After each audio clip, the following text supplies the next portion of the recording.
एक किसान और उसकी बेटी। रमेश एक गरीब किसान था जो मध्य प्रदेश के एक छोटे से गांव रामपुर में रहता था। उसकी जिंदगी फसलों और मिट्टी से जुड़ी हुई थी। सुबह जल्दी उठना, खेतों में काम करना, फसल की देखभाल करना और शाम को थके हारे घर लौटना उसकी रोज की जिंदगी थी। उसकी पत्नी 2 साल पहले बीमारी के कारण गुजर चुकी थी और अब उसकी पूरी दुनिया सिर्फ उसकी छोटी बेटी राधा थी। राधा अभी सिर्फ 12 साल की थी, लेकिन उसकी समझदारी और प्यार भरी मुस्कुराहट रमेश के दुखों को कम कर देती थी।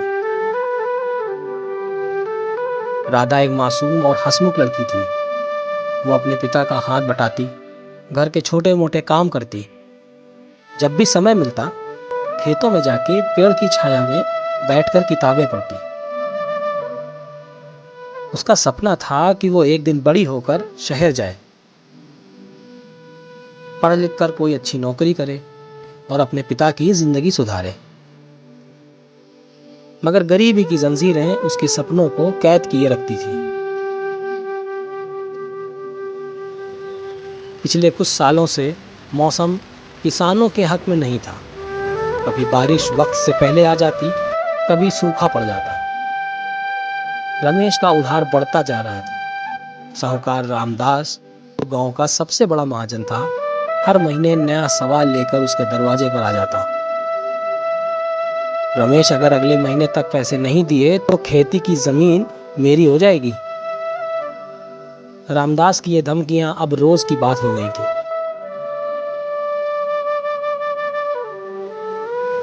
रमेश ने सोचा कि इस साल की फसल अच्छे दाम पे बिकेगी तो शायद उसके उधार चुक जाए। मगर किस्मत ने फिर एक बार उसका साथ नहीं दिया। पूरी मेहनत के बावजूद बारिश ने फसल बर्बाद कर दी। रमेश ने जब खेतों की तरफ देखा तो सिर्फ सूख चुकी फसलें नजर आईं। उसका दिल टूट गया। उसने सोचा, अब क्या होगा? मैं राधा की परवरिश कैसे करूंगा?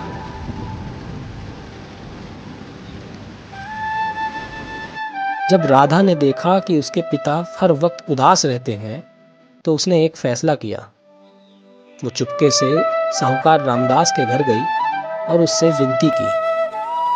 काका, मेरे पिता का उधार माफ कर दीजिए, हम बहुत गरीब हैं। रामदास ने उसकी बात सुनी और जोर से हंसा। बोला, अगर तुम मेरे घर का काम करने लगो तो मैं सोच सकता हूँ। राधा ने बिना सोचे हाँ कर दी, क्योंकि वो अपने पिता को और दुख में नहीं देख सकती थी। अगले दिन से राधा रामदास के घर काम करने लगी। सुबह से शाम तक वो बर्तन मांजती, सफाई करती और हर काम बिना शिकायत किया करती। रमेश जब जानता तो वो शायद कभी इस बात की इजाज़त नहीं देता, मगर राधा ने इस बात को छुपा कर रखा। एक दिन जब रमेश साहूकार के घर गया तो उसने देखा राधा उनके घर काम में लगी हुई थी। उसका दिल दुख से भर गया। राधा, तुम ये क्या कर रही हो? रमेश ने रोने वाले लहजे में कहा। राधा ने रोते हुए कहा, बाबा, मैं नहीं चाहती थी कि आप उधार के वजह से परेशान हो। मैं बस मदद कर रही थी। रमेश ये बर्दाश्त नहीं कर सकता था कि उसकी बेटी किसी और के घर नौकरी करे। उसने उसी वक्त फैसला किया कि वो अपनी बेटी की इज्जत और सपनों के लिए कुछ भी करेगा। वो एक बार फिर साहूकार रामदास के पास गया और बोला, मैं आपका पैसा किसी भी हालत पे चुकाऊंगा, मगर अपनी बेटी को यहाँ नहीं आने दूंगा।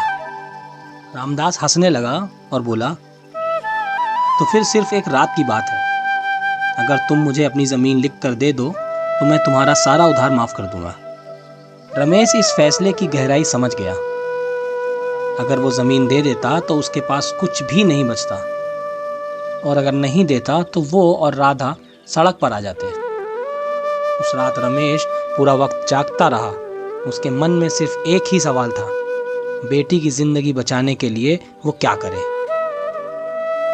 अगले दिन सुबह रमेश ने अपनी बेटी को गले लगाया और बोला, बेटा, तू हमारी सबसे बड़ी दौलत है। तेरे बिना ये जिंदगी बेकार है। उसने राधा से कहा कि वो अपने नानी के घर चली जाए, जो दूसरे गांव में रहती थी। पहले तो राधा नहीं मानी, मगर जब रमेश ने जिद की तो वो मंजूर हो गई। जैसे ही राधा वहां से गई, रमेश ने अपनी ज़मीन बेचने का फैसला कर लिया। मगर उसने रामदास को नहीं बेची। उसने एक दूसरे गांव के एक ईमानदार व्यक्ति को अपनी ज़मीन बेच दी और उस पैसों से राधा के पढ़ाई के लिए इंतज़ाम किए। लेकिन गरीबी और दुखों ने रमेश की सेहत को कमज़ोर कर दिया था। एक दिन जब राधा अपनी पढ़ाई पूरी करके वापस आई तो देखा कि रमेश बिस्तर पर बेहाल पड़ा था। वो रो पड़ी। बाबा, आपने मेरे लिए इतनी बड़ी कुर्बानी दे दी। रमेश मुस्कुराया, उसके बालों में हाथ फेरते हुए बोला, बेटी, मैंने सिर्फ अपना फ़र्ज़ निभाया है। अब तू अपने सपनों को पूरा करना। और कुछ दिन बाद रमेश इस दुनिया को छोड़कर चला गया। राधा ने रोते हुए अपने पिता का अंतिम संस्कार किया और कसम खाई कि वे उनका सपना पूरा करेगी।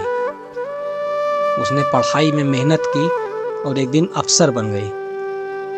जब उसने देखा कि उसके पिता के सपने सच हो रहे हैं तो उसके आंसू थमने का नाम नहीं ले रहे थे। रमेश तो चला गया, मगर उसकी बेटी ने साबित कर दिया, गरीबी और मुश्किलें इंसान की हिम्मत और मेहनत से हारी जा सकती हैं। राधा का जीवन एक मिसाल बन गया, जो दिखाता है कि एक पिता की कुर्बानी और एक बेटी की लगन किस तरह जिंदगी बदल सकती है।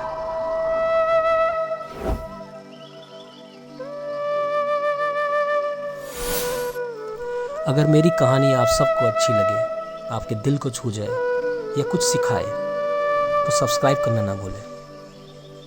आपका एक सब्सक्राइब मुझे बहुत खुशी देगा।